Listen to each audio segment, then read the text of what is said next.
What's up, everybody? Ben Barrows, aka Random Crown, back for the final part of this $11 Sunday Storm hand history review.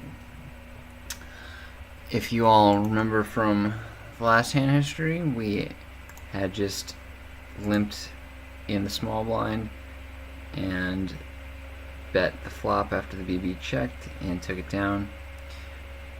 This was right around the time when our cat poker mascot Monty was getting frisky all up in front of the camera, sort of blocking the view of me describing what was going on. So we ended up actually skippity dipping this ace-5 here. So that is what we will start off with. And again, if you haven't seen any of the previous videos, I highly encourage you to go check them out so you are all properly caught up to where we're at now. So we have an ace and a 5 on the button, folds to us. We have everyone covered, so it's pretty standard open. It's an open regardless with an ace on the button, but yeah, can comfortably do so when we have everyone out chipped. And we raise and ship the blinds. Now we have ace-5 again on the cutoff, and we open. Big blind defends. We flop, queen 10, 4 rainbow, c-bet bet, third pot. They call, we turn an ace for the top pair. We just check back for pot control. And we get a 10 on the river. Yeah, we could bet the turn for sure, but we don't want to because occasionally we'll get check raised and have to fold top pair, and that's not ideal. So by checking back, we allow them to make an action on the river, and if they check, then we can comfortably value bet, put them on queen X, and we just keep the pot smaller that way. Yeah, because they could easily have king jack and have turned straight. Could have like some sort of two pair. Yeah, maybe they had queen 10 on the flop and they're slow planning on check raising the turn. So yeah, when we make a weak top pair on the turn, we just want to check it back, control the size of the pot, and just see what they do on the river before figuring out our action. They just check, so we can figure that they are going to have a queen here a lot. A 10 likely would have let out, the trips, same with the flush if they had happened to backdoor one. King jack for the straight also likely would have bet, so we can figure our ace to be good, so we want to bet an amount that a queen can call, and we decide a size on the larger side to make it seem like we're bluffing, and go a little more than half pot, and indeed they have jack queen, and we get paid. Ace king now in the big blind. Cutoff raises, we easily ship it in. And we are chipping up quite steadily now, well over 40 million. Now it folds to us in the small blind. We decided to raise with the jack 6 this time. When it was suited, we limp. Now it's offsuit, less push flop playability. So we just want to bump it up. Also, we have a lot more chips to work with, so we can just put the pressure on a little easier. So we do. Take it down. King 10 now on the button. Folds to the cutoff. They jam for about 8 blinds, and we let the king 10 go. Just figure they're going to be jamming again on the slightly tighter side. We'll probably show up with some more hands than king 10, but generally going to have better. Ace jack suited now here on the cutoff. Again, that's, well, actually no, we go with it this time. Yeah, ace jack suited. Yeah, it's too good to fold. 10 blinds. Yeah, they're going to have plenty worse hands, so we go with it. Flop, second pair, and they just happen to have ace queen and hold. Nice hand roof. Couldn't have played that any differently though. Pretty standard spot. 10s now under the gun, also the hijack, super standard open. We shoot the blinds. 4-9 here in the BB, not playable. Jack 4 suited, same. Ace king again here on the button, suited. We make the standard open and get it through. pocket twos. Now here on the cutoff, we decided to just effectively jam, just raise a pretty committing amount. Yeah, because everyone has less than 20 blinds, you know, any pairs, standard all in there. Ace 10 suited now. Under the gun, aka the hijack, we open. Button jams for about 9 blinds. We easily would get in with them, but the BB ships over top, so get out of the way. 10-7 here now on the big blind. The gun opens, we call, oh, no, we decided to fold. I guess they've been on the nitty, or so, yeah, they've been very nitty. So, we just mucked, even though we were getting 4-1 to win this 1-5 times. Just figure they're gonna have, you know, a stronger hand. You know, so even when we make a 10 or a 7, it's not necessarily gonna be best, so it's gonna be kind of tricky to play post out of position, especially since they only have, you know, less than 20 blinds to start the hand. So we decided to just make it easier on ourselves and fold. King 7 now in the small blind. Standard bonus open. And let's see, King Deuce, Queen 5 now. Looks like we just walk it out. Shippity-doo-dah. King 10. This is an interesting spot. We decide to make kind of a loose ISO here, because we just figure that the under the gun player with 7.5 blinds, you know, will be shoving plenty of worse hands than King 10. Sure, like Jack 10, Queen 10, 9 10, 8 10 suited.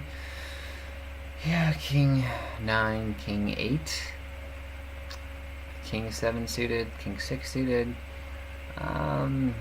You know, plenty of pairs, you know, like worse than a 10 that we're flipping with, Ace-X that we're still faring okay against. You know, especially once you consider all the antes and the big blind in there. I mean, so we decided to go with it.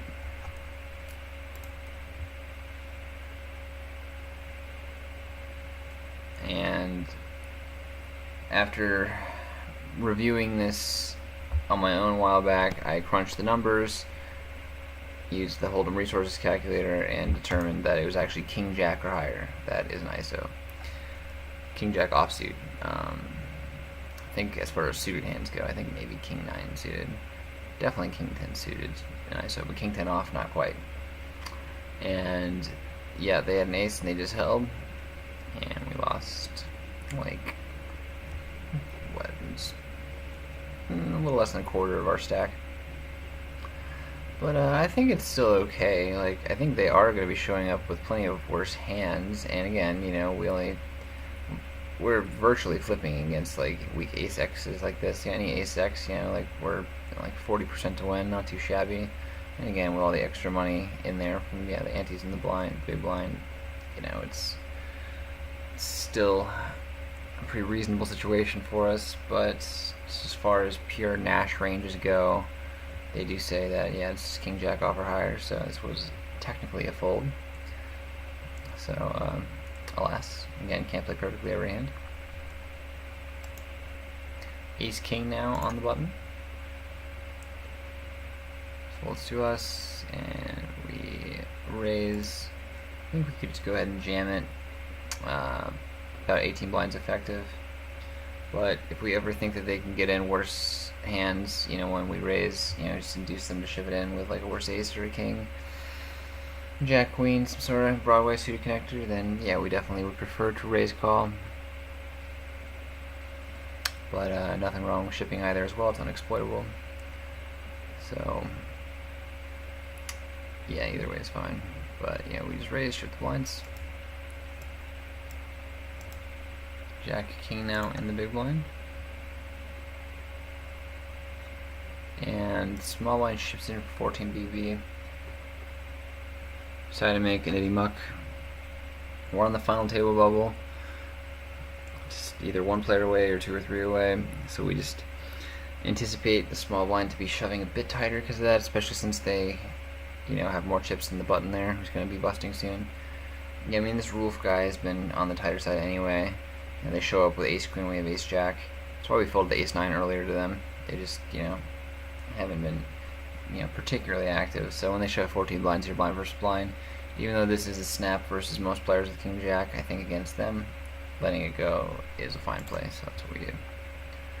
Especially since it's half our stack. We have about 30 blinds to work with, which is kind of a comfortable amount.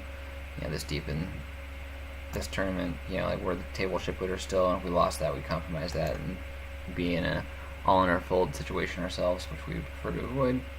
Again, we got the ace king on the button, we raised up and shift the blinds. Totally could ship it as well. Pretty similar situation as before, except this time the small blind actually had more chips. They had nearly the same as us. So we don't really want to just be open shipping 25 blinds in. Better to just raise and allow them some room to 3-bet us, and we can 4-bet jam, or if they just 3-bet ship, obviously call them off.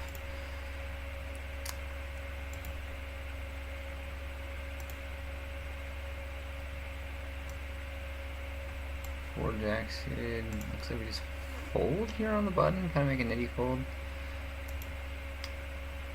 Yeah, I mean they both have about 10 blinds, and it's just a bit too much for us to shove. Don't really want to raise and have to fold to a shove. So I think just open mucking this suited jack is okay. Usually you want to raise on the button, but with such shallow stacks, you gotta start finding some folds. And jack 4 suited is what I want to do it with. 6 is now here on the cutoff. Pretty good spot for us to jam, so we do about 10 to 12 blinds through other, well, I guess small blind has less than that. They have like 9 blinds.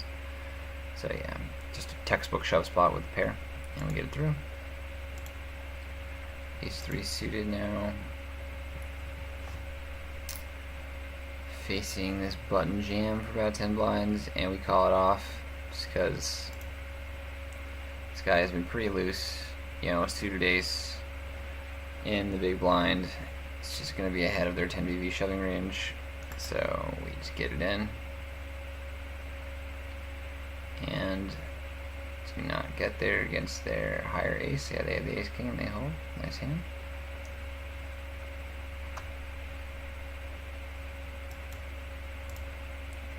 And now we are at the final table.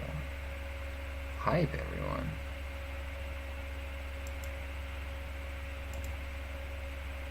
So we have 5 jack here in the big blind. Folds to the small blind, they min raise. And generally, when you're in the big blind, the small blind min raises. It's a call with any 2. But since we are at the final table of the storm, and they really should be shoving against our 12 blind stack, a min raise looks kind of suspicious. It looks like they could be inducing, with aces or kings, some other big hand, queens, and we don't really want to flop like a 5 or a jack and have to call a bet and then fold to a turn bet, or worse, just stack off with top pair and just be no good against like a better top pair or over pair. Especially since we have 2 players covered here, so we decided to just pass this spot up, even though we are getting almost 4-1 in position. Just figured that they could be pretty strong here, because like why wouldn't they just shove if they had like a weaker hand to put the pressure on us? So we muck, and actually found out from the replayer later that they actually had 10 deuce suited. So we were ahead with our jack high, but no way we could have known that, and our hand just doesn't really flop that well, so I think it's still fine to let it go.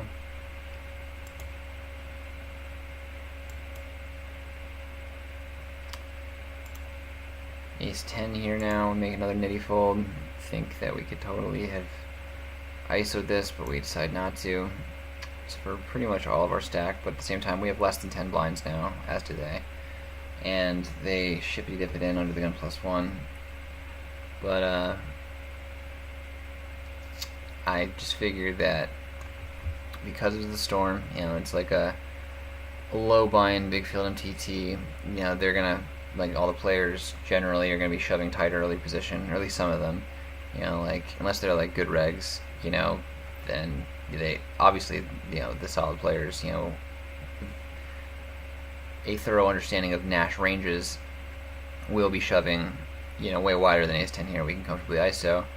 But just because I've seen a lot of other players, just in my experiences in the past, like in these kind of situations, shove on the tighter side in the lower stake tournaments. Like they should be shoving like worse aces here, but sometimes in practice you only see them shove like ace jack plus, maybe ace 10 plus, but obviously, that's discounted since we have a 10. But they really should be shoving like pretty much like all the worst aces. And so obviously that would make this a snap ISO. Plus they should have like king, queen, queen, jack, and whatnot. So generally this is just a shove, and I usually do go with this. I usually do ISO it, but here it just seemed like maybe they were still playing overly tight, and not getting it in with a lot of the hands that we are ahead of. So that's why I found a fold here. But again, this is very nitty. It's not standard.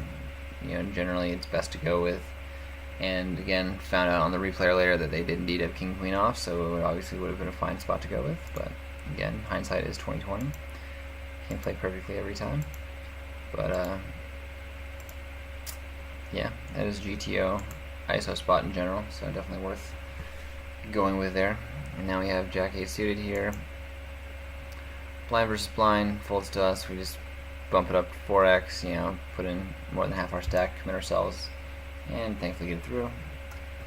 And win back the blinds that we just had to pay, and just maintain a bit.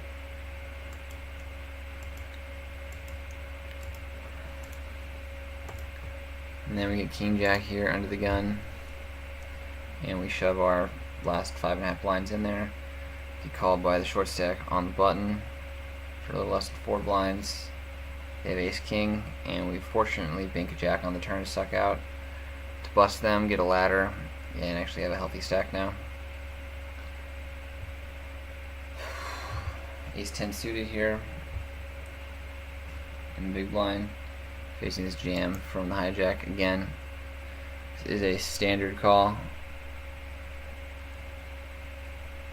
but we figure that they're going to be shoving tighter because they cover Rulf, they cover G and Vicente here in the small blind, and we just think that they're not going to be shoving ace 9 really. Maybe they'd shove king queen, that would make sense, but I guess king queen will probably fare a little better than ace 9 when called. But we just figure that they're just going to be shoving on the tighter side just because of these other two players. And even though ace 10 suited has a lot of equity and is usually a snap call against an 11 blind shove from the hijack, we decided to let it go just because of ICM and pay jumps.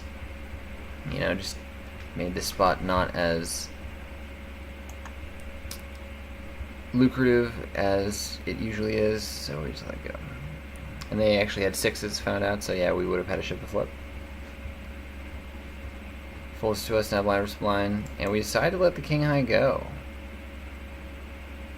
It's a weak king high, one of the worst kings, and we just figure that the big blind is going to look us up with most better kings.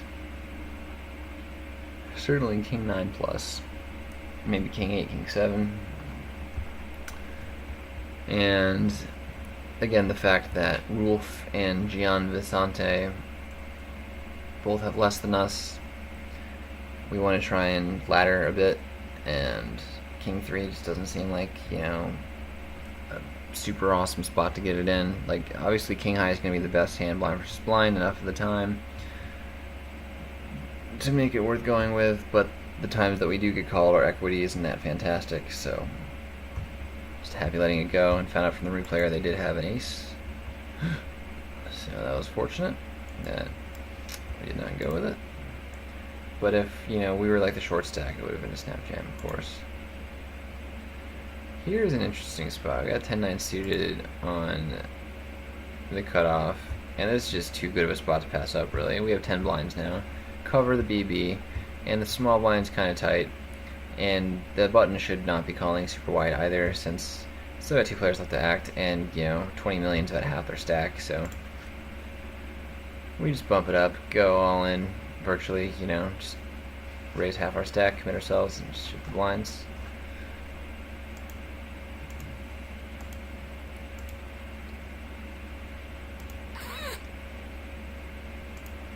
And just fold for a while, don't really get anything. Get a couple ladders. And get King Jack here on the button. Folds to the cutoff. They open, we jam it in for about 6 blinds. You know, figuring King Jack high be good here enough of the time. Yeah, like the cutoff should be raising, you know, pretty wide. You know, like definitely worse kings and jacks. King 10, King 9, Jack Queen, Jack 10, Jack 9, Jack 8 suited, things like that. And you know, we're still flipping more or less against Ace X in a lot of pairs. So King Jack just has too good equity. Again, we don't have any full equity here, but we're happy getting it in against their opening range, which we will fare well against.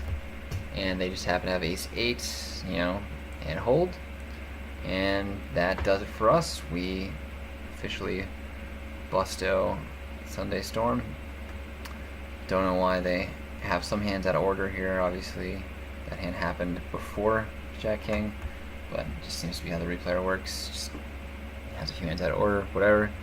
Anyway, so that was the $11 Sunday Storm, the hand history review, where I wade through over 27,000 runners to get a whopping 6th place for 5,000 buckaroos. It was 27K up top, so close to some serious dip, but hey, we got, yeah, nearly there. So we'll actually go all the way eventually. You know, just going through these hand histories, analyzing spots, you know, just figuring out what is the game theory optimal move in any given situation, you know, really helps out for future tournament playing purposes. And I know every time I review my own hand histories, I learn a lot, and hopefully you all did too from this. And now that you know how to get to the Storm final table, I hope that some of you fellow shippy dippers actually go all the way. Hopefully you play the tournament, you try it out if you never have before, or if you have before, now you have more of an idea of how to go about it. And I would love, yeah, any feedback, any questions, any comments, you know, what you liked about these videos, what you didn't, anything I could improve upon, you know, any strategy advice. And if anyone makes a deep run in this, I would love to hear back from you. Yeah, I mean, if this helped you at all, yeah, please let me know. That's all I'm trying to do with these videos. It's just enlighten other poker players, you know, give legit strategy content. Yeah, I want to help other players become better. I want you all to help. I want to help you all progress as players. I want to help you develop, you know, more skill sets. You know, just be more confident in your plays. You know, and yeah, just get better. I mean, that's what this is all about. So yeah, again, I appreciate everyone who watched this, especially all who watched all the videos. I know, you know, this is kind of long. You know, it's quite the dedication of time to actually sit through all this. So if you made it through, I applaud you. And yeah, appreciate you tuning in. Appreciate the support. Yeah, I got nothing but love for you all. Yeah, this is really my dream. You know, just playing poker. You know, explaining my thought process. You know, sharing it with the world. So yeah, expect heaps more hand history reviews. You know, we're gonna ship you the Sunday Million eventually, and I'm gonna show you how we do it. We're gonna go through every single hand, but I just got to get to that final table first. But yeah, the Storm was a pretty good warm-up. So yeah, on that note, we're gonna call this the end of the hand history review. Until the next one, shippity dip out.